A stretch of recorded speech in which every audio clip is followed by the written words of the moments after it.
Okay, people have asked me for a practical demonstration of how to connect the jump leads to a car. And this is a great example. This is a Volkswagen Beetle which has been sitting idle, so the battery's gone a little bit flat. Now, on this particular one, the battery's kind of half buried in underneath this wing. So even though I can get to the positive terminal, which is the red one on this car, I can't get to the negative one very easily. And with the jump lead end, there's just no way of getting in there. So how do I connect this to the actual battery without removing it? And especially if you're parked up somewhere, maybe at the supermarket, battery's gone flat, you're trying to jump start the car, what are you going to do? As we know, the car has a earth which is buried at the back, and everything which is metal on the vehicle is actually part of that circuit. It's the negative ground to the earth, it's the chassis which is grounding it. The positive has all the connections going to all the different components on the vehicle, but it's through the cables.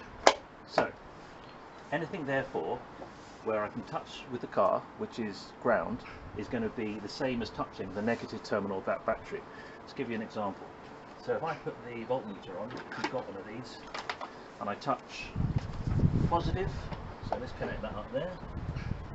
Right, so that's positive in. Now, if I touch, say, the bonnet release, you can see there we've got 11.92 volts. So I'm making a circuit there. I'm basically touching the negative side of the battery. Alternator down here, the actual casing of the alternator, 11.9 volts. So we're actually able to connect now to one of those 2 points. Now if you can't get to it, a lot of cars generally have a lot of plastic and covers. You can just remove that cover and find somewhere. Usually the lifting hook is a good one of the engine, which is also going to be a really good part of the chassis. So take my negative of the multimeter just to check it. There we go, 11.91 volts. So we're all good on that. So what I'm going to do here, just remind you, when you're connecting your jump leads, if you've got cheapy ones like these where they dangle on the other end without any covers on, they're going to touch, they're going to short, and it's going to damage the car, damage the battery. It's also very dangerous. So if you've got this type, make sure, get one end, think about the end that you're not connecting, and separate it, something like that. That way they're not going to touch. Now take the other end and connect those up. Now I'm going to use my good jump leads, but that's just so that you know. So these ones here have got insulated covers, so they're ideal. They're also a lot thicker, so the current on them is going to flow through it a lot better. Right,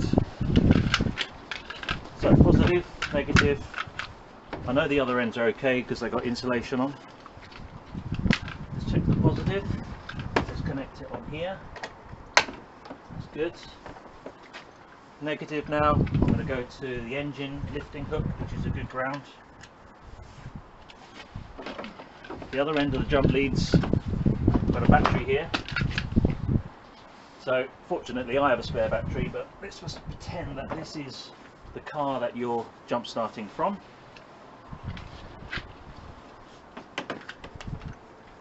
Put the ground on, negative, make sure you get the right around, the polarity is important.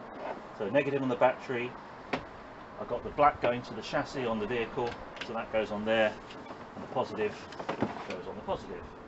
Hopefully you've got somebody else helping you. Make sure none of these leads are anywhere near the moving part of the engine. Let's see if she starts up.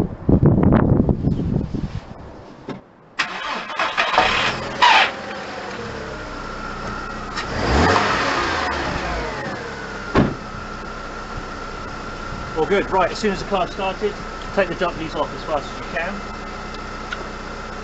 Remember, make sure they don't touch. Take the other end off, which is connected to your car.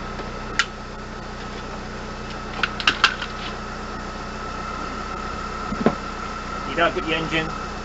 The alternator, which is this guy here, is actually now going to be charging up the battery, and you need to take it for a run, probably about 10-15 minutes at a decent speed, above 30-40 miles an hour. It will charge up the battery, and then hopefully you'll be good to go. So I hope this helps. Let me know if you've got any problems. I'll address them in the points that you put down below. Thanks for watching. Bye for now.